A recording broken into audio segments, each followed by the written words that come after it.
Simak, kita lihat yang pertama, saudara, ada si kembar penipuan iPhone dibekuk.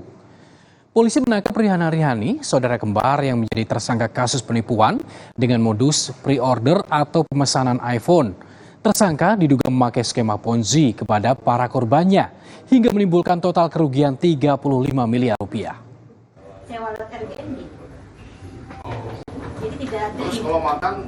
Pelarian Rihana Rihani, tersangka kasus penipuan dengan modus pre-order iPhone, berakhir sudah. Si kembar dibekuk polisi di sebuah kamar apartemen di Kabupaten Tangerang, Banten, Selasa pagi.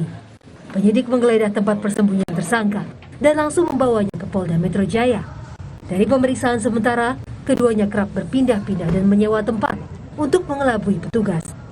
Polda menyebut sudah menerima beberapa laporan korban. Dugaan sementara, si kembar Rihana Rihani memakai skema Ponzi. Ternyata hasil pemeriksaan sementara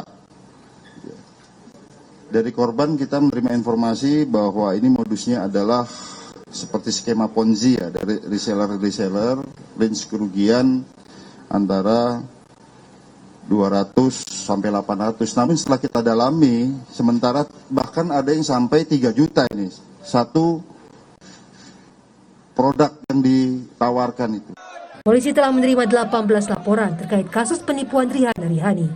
Total kerugian korban ditaksir mencapai 35 miliar rupiah. Modusnya, pelaku diduga bisa memberikan setiap reseller potongan harga hingga Rp500.000 per unit. Korban diharuskan membayar penuh, namun barang yang dipesan dijanjikan tiba dalam waktu 2 pekan.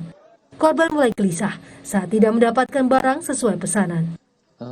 Tim Liputan Kompas TV.